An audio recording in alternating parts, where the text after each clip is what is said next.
రైతు సోదరులకు నమస్కారం. ప్రతి బుధవారం ఉదయం 6:20 మోండలీ సంస్థ కోకో సాగు విధానాలపై అందిస్తున్న ప్రత్యేక కార్యక్రమానికి స్వాగతం. చాక్లెట్ పంటగా పేరొందిన కోకో పాక్షిక నీడలో పెరిగే పంట కావడంతో ఈ పంటకు శిలీంధ్రపు తెగుళ్ల బెడద ఉంటుంది. కాయకుళ్ళు, కాండంకుళ్ళు, డిప్లోడియా, పిందెమాడు వంటివి సాధారణంగా కోకో తోటలను ఆశిస్తూ ఉంటాయి. అయితే వీటి నివారణకు సరైన సస్యరక్షణ యాజమాన్యం చేపట్టినట్లయితే తోటల ఆరోగ్యాన్ని కాపాడుకొని మంచి దిగుబడులు పొందే అవకాశం ఉంటుంది. కోకో తోటల్లో తెగుళ్ల యాజమాన్యం గురించి ఏలూరు జిల్లా మోండలీ సంస్థ సీనియర్ సాంకేతిక అధికారి ఆర్ మణి రాఘవ నుంచి తెలుసుకుందాం.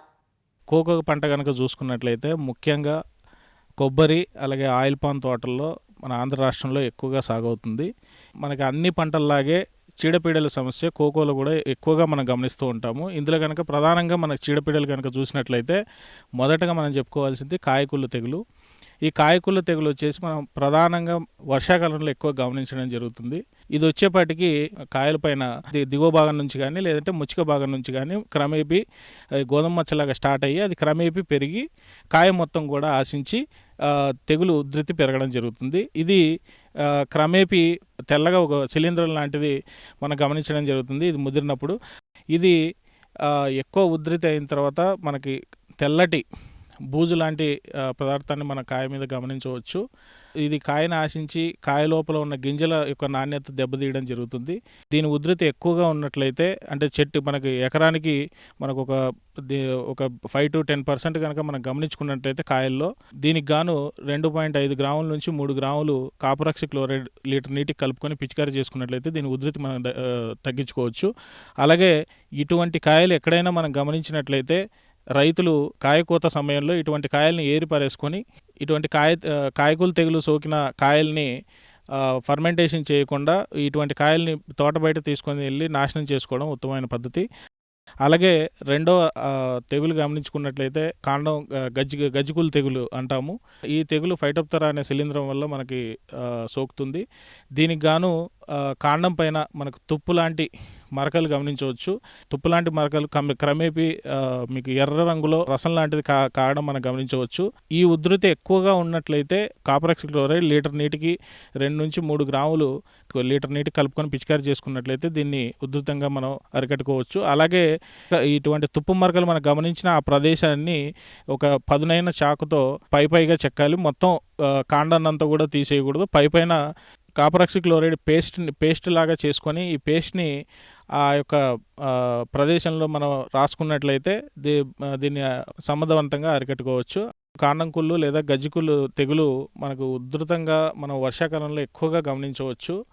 అలాగే ఇది వర్షాకాలంలో మనం గమనించుకోపోయినట్లయితే ఎండాకాలంలో వీటి తీవ్రత ఎక్కువైపోయి చెట్టు సడన్గా మనకు చనిపోవడం జరుగుతుంది. కాబట్టి ఎక్కువ తీవ్రత ఉన్న చెట్లకు గాను 2 నుంచి 3 గ్రాముల లీటర్ నీటికి కలుపుకొని ఒక 10 లీటర్ల ద్రావణాన్ని ఒక చెట్టుకి మొదట మన డ్రెంచింగ్ పద్ధతి అంటే 2 ఇంచుల నేల తవ్వుకొని దాని చుట్టూ మనం డ్రెంచింగ్ చేసుకున్నట్లయితే ఈ తెగుల నుంచి మనం అరికట్టుకోవచ్చు.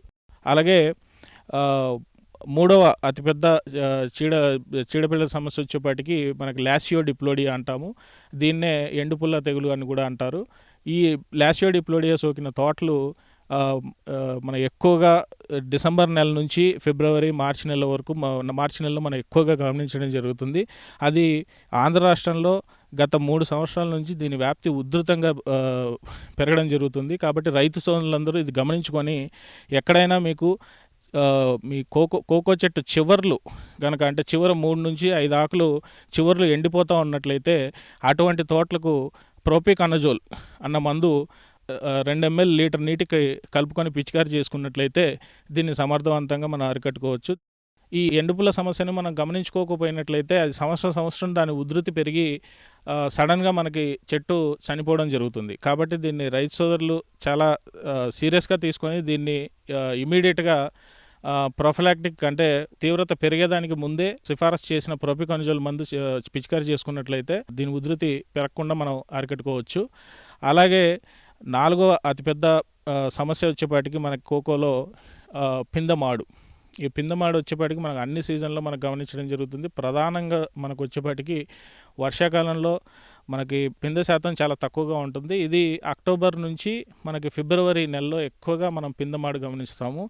దీనికి బహుళ కారణాలు ఉన్నాయని చెప్పుకోవచ్చు. దీనికి వచ్చేప్పటికి ప్రధానంగా మనకి వాతావరణ మార్పులు ఒకటి, న్యూట్రియంట్స్ అంటే పోషక లభ్యతను బట్టి కూడా ఇది ఉంటుంది. ఫైటోప్తెరా తీవ్రత కూడా దీనికి కారణంగా చెప్పుకోవచ్చు. ప్రధానంగా మనకి ఇది ఎక్కువగా మనం డిసెంబర్ నెలలో నుంచి ఫిబ్రవరి నెలలో ఎక్కువగా గమనిస్తాము. ఆ టైంలో వాతావరణంలో పొగమంచు ఎక్కువగా మనం గమనించడం జరుగుతుంది. ఈ పొగ వాతావరణం మనకు ఉన్నప్పుడు రాత్రి సమయాల్లో 18 డిగ్రీల ఉష్ణోగ్రత కన్నా తక్కువగా ఉన్నప్పుడు ఈ ఫైటోప్తెరా శిలీంధ్ర వ్యాప్తి ఎక్కువగా ఉంటుంది. దానివల్ల పిందెమాడు ఎక్కువగా గమనిస్తాము. రెండవది వచ్చేప్పటికి సూక్ష్మధాతు లోపాల వల్ల, అంటే జింకు, ఐరన్ ధాతువులు ఏమైనా లోపాలు ఉంటే కూడా మనకి పిందెమాడు సమస్య అనేది ఎక్కువగా గమనిస్తాము. ఈ యొక్క పిందెమాడు సమస్యని మనం అరికట్టుకోవడానికి ముందుగా ప్రొఫిలాక్టిక్ స్ప్రేగా కాపర్ ఆక్సిక్లోరైడ్ ద్రావణాన్ని 2 నుంచి 3 గ్రాములు లీటర్ నీటి కలుపుకొని పిచికారీ చేసుకున్నట్లయితే దీని ఉధృతి చాలా వరకు తగ్గించుకోవచ్చు.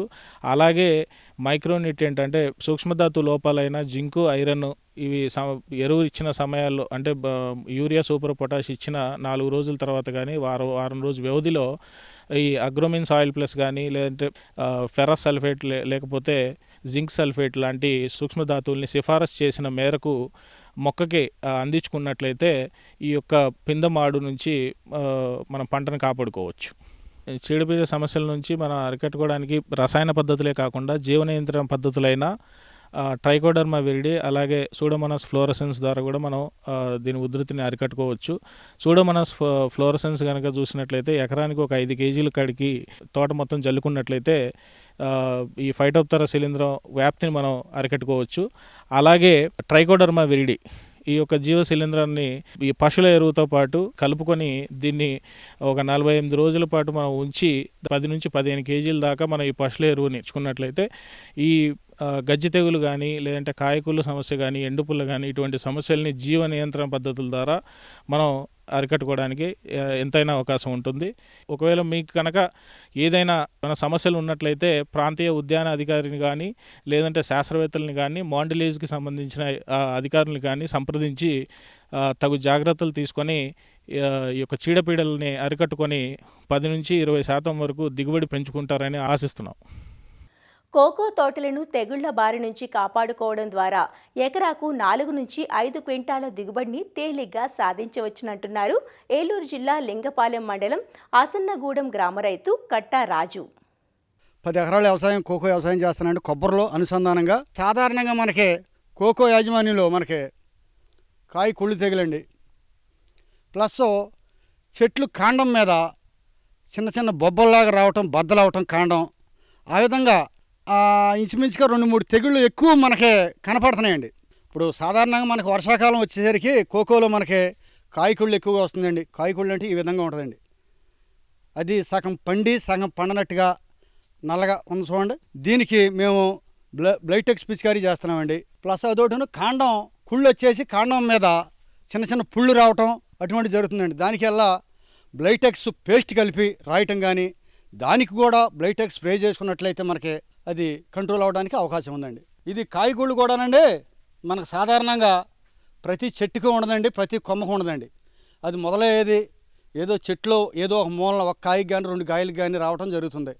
రైతులు అది పసిగట్టి దాని సస్యరక్షణ మనం తప్పనిసరిగా దానికి తగిన విధంగా చేసినట్లయితే మనకి ఎకరానికి వచ్చేసి 4 క్వింటాల నుంచి 5 క్వింటాల దాకా మనకి వచ్చే అవకాశాలు ఉన్నాయి.